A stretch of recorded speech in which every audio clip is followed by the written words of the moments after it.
अभी आप किस ग्रेड में हैं, पढ़े हैं आप? जी मैं BS मैथ्स कम्युनिकेशन कर रहा हूँ। GPA क्या है आपका? मैं समझता हूँ ऐसी चीजें बतानी नहीं चाहिए। क्या वजह है?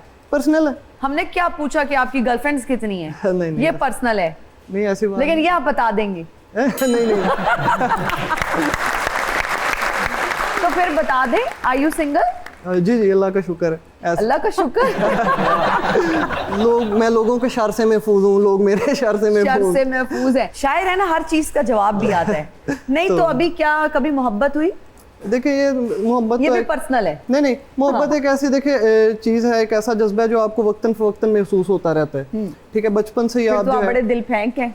नहीं ऐसे इस मामले में नहीं, आप किसी भी चीज से मोहब्बत कर सकते हैं, आप लिटरेचर से कर सकते हैं, आप दरख्तों से मोहब्बत कर सकते हैं। वो छोटे से माशाल्लाह शायर हैं। रहन दो तुसी कैंडियां ना मोहब्बत होएगी, वीडियो गेम ना मोहब्बत हो जाएगी। इन्हों भी किसी ने पूछा आर यू सिंगल, कहंदा नहीं मेरा एक गुरदा भरा नु दिता भरावा। अच्छा डॉक्टर साहिबा, क्या आपके पास स्टूडेंट्स भी आते हैं, और अगर आते हैं तो किस तरह के मसाइल लेकर आते हैं? है ना, हर जो है कैटेगरी का और हर नस्ल का बंदा जो है वो, और हर जेंडर का बंदा जो है वो आता है, क्योंकि मेंटल हेल्थ तो सबके लिए है ना, बच्चे बड़े बुजुर्ग आदमी औरत और जो हमारे ट्रांसजेंडर जो हमारी कम्युनिटी है वो सब लोग आते हैं। और यूजुअली डिप्रेशन जो है ना, जैसे अभी हम खास तौर पे आजकल हम जेनजीज को बहुत ज़्यादा फोकस किए हैं, उनकी मेंटल हेल्थ, उनके रिलेशनशिप्स के इश्यूज, क्योंकि मिलेनियंस तो अपनी जो है एक टाइम पूरा कर चुके हैं, अब उन्होंने अपना कुछ और फेस करना है। तो यूजुअली अभी जो देखा जा रहा है, जो अभी हमारी जेनजीज के इश्यूज जो हैं उनमें सबसे बड़ा इशू उनका एंग्जाइटी और उनका डिप्रेशन है। अच्छा, yes, anxiety and depression. Lot. क्या वजह है डॉक्टर साहिबा? बहुत सारे प्रेशर्स हैं जो हमारी एज के जो लोग थे उनसे बहुत डिफरेंट हैं, और इनमें इमोशनल जो एक स्टेबिलिटी है ना वो नहीं है। जैसे अभी हमारे साथ एक जेनजी बैठे भी हुए हैं और उन्होंने कहा कि नहीं मोहब्बत तो रोज हो जाती है। ये मसला है, इस जनरेशन का मसला ये है कि they are not committed to the relationships. Emotions को मैनेज करना नहीं आ रहा, कन्फ्यूजन्स बहुत ज़्यादा हैं, अटेंशन स्पैन इतना थोड़ा है कि आप देखें कि कभी आपने खुद भी शायद कभी नोटिस किया हो कि अक्सर वीडियोस जब लगी हुई होती है तो उसके नीचे कमेंट्स ये होता है, यार इसको 30 सेकंड में भी कहा जा सकता था। So this is what they are facing actually. तो अटेंशन स्पैन बहुत कम है, डिप्रेशन और एंग्जाइटी और रिलेशनशिप्स, इमोशनल जो इनका जो है ना, मतलब स्टेबिलिटी नहीं है, रेगुलेशन नहीं है इमोशनल। सो जेनजीज बहुत ज़्यादा आते हैं क्लिनिक के ऊपर। आपके पास क्या ऐसे लड़कियां लड़के भी आते हैं जिनका दिल टूटा होता है, ब्रेकअप हुआ होता है, और वो मूव ऑन करने के लिए आपके पास आते हैं? बहुत ज़्यादा। और सिर्फ दिल टूटे हुए लोग नहीं आते, यस, वो लोग भी आते हैं जिनका रिलेशनशिप यानी शादी चल रही है और वो अब डाइवोर्स की तरफ जाना चाह रहे हैं, या शादी में इतने ज़्यादा कॉम्प्लिकेशंस जो हैं वो हो चुके हुए हैं कि अब उनको they are not finding any way out. तो इसके लिए आते हैं, बिल्कुल आते हैं। और अनफॉर्चुनेटली समटाइम्स चीज़ें जो हैं वो वर्क कर जाती हैं, समटाइम्स दोनों पार्टनर्स को चीज़ें समझ आ जाती हैं, समटाइम्स नहीं आती। ये वाली जनरेशन जो हमारी जेंसीज हैं, ये क्योंकि थोड़े से वेल वर्स्ड हैं, इंफॉर्मेशन बहुत ज़्यादा, इन्फ्लक्स ऑफ इन्फॉर्मेशन इतना ज़्यादा है कि वो सेंसर ही नहीं हो पाता कि कौन सी इन्फॉर्मेशन मेरे लिए, कौन सी इन्फॉर्मेशन मेरे लिए नहीं है।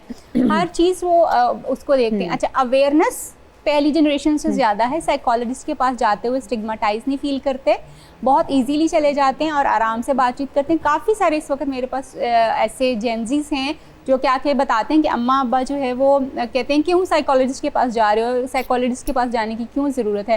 तो हम उनको बता दें ये साइकोलॉजिस्ट के पास जाना जो है वो अब एक आम बात है और हर इंसान को ज़रूरत होती है जाने की, आप लोग भी जाइए। ये भी एक फुफो नूं एंजाइटी सी। अच्छा हाँ, ये फुफे नूं कही मैं तेरा जनाजा पढ़ना। बुढ़ी ना लड़न दिया, कहना जे तेरा बुरका पा के बाहरों फेट रहा तो तेनू की है। नहीं बुढ़ी ने तो मुंह पे थप्पड़ मारा तो कहना हुण खुश है ना। अच्छा, ये बहुत सारे लोगों का कैथारसिस होता है। आप ये बताइए कि क्या लिखने के बाद कैथारसिस हो जाता है, सारा गुबार निकल जाता है या नहीं, कुछ ना कुछ अंदर रह जाता है? नहीं, मेरे ख्याल में थेरेप्यूटिक है लिखना। हाँ जी बिल्कुल, ऐसे जो क्रिएटिविटी होती है उसमें आप अपने चीज़ का इजहार कर रहे होते हैं, आप अपनी अंदर की कैफियत का।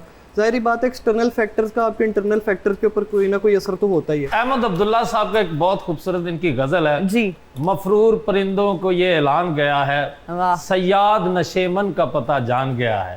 अगर वो दो अशार प्लीज सुना दे। मफरूर परिंदों को ये ऐलान गया है, सयाद नशेमन का पता जान गया है। वाह।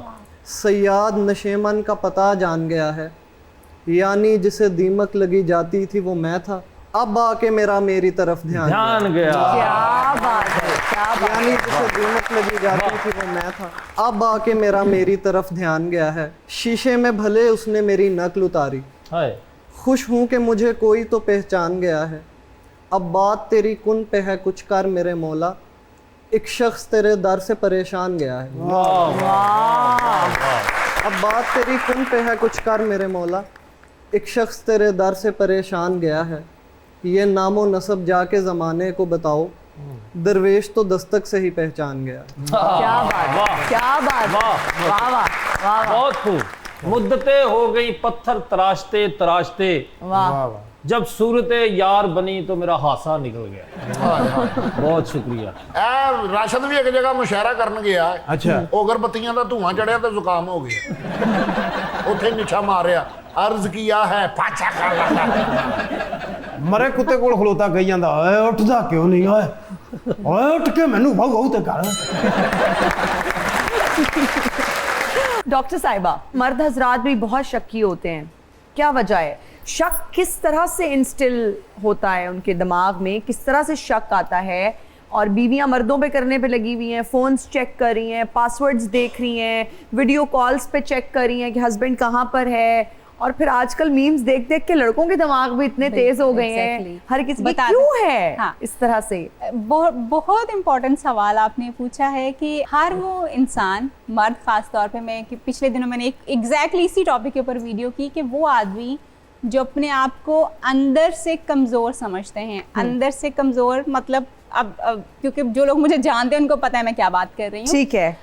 अपने आप को फुली कॉन्फिडेंट नहीं है अपने बारे में, अपने बारे में, हाँ, इनसिक्योर अपने बारे में फुली कॉन्फिडेंट नहीं है कि वो अपनी बीवी की हर ज़रूरत को पूरा कर सकते हैं, हर ज़रूरत को पूरा कर सकते हैं। दे स्टार्ट डाउटिंग हर। ये बात है कि आप खुद अंदर से कमज़ोर हैं और वो क्योंकि आपको पता नहीं है कि आपने एग्जैक्टली तो अब आप वो इन्फ्लिक्ट कर रहे हैं उसको अपनी बीवी के ऊपर के किससे बात हो रही है, वो क्यों आया था, वो क्यों गया था। कंट्रोल करने का एक और तरीका, क्योंकि आप दूसरे तरीके से तो कंट्रोल नहीं कर सकते। जी जी। सो इस वजह से जो है वो और बीवियां क्यों ऐसे कर रही हैं? बीवियां क्यों शक कर रही हैं?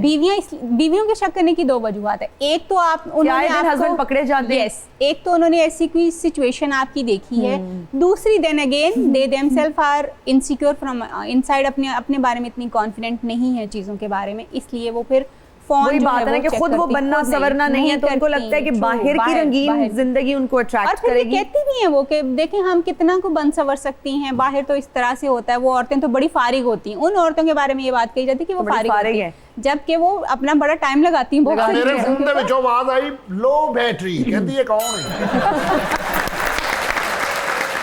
अच्छा, काफी देर हो गई है, आपने चाय नहीं पिलाई हमें। देखो मैं तो तैयार बिल्कुल चाह रखी है जी। ओए होए होए होए होए होए, लो भैन पियो चाय। लो जी डॉक्टर साहबा चाय पियो।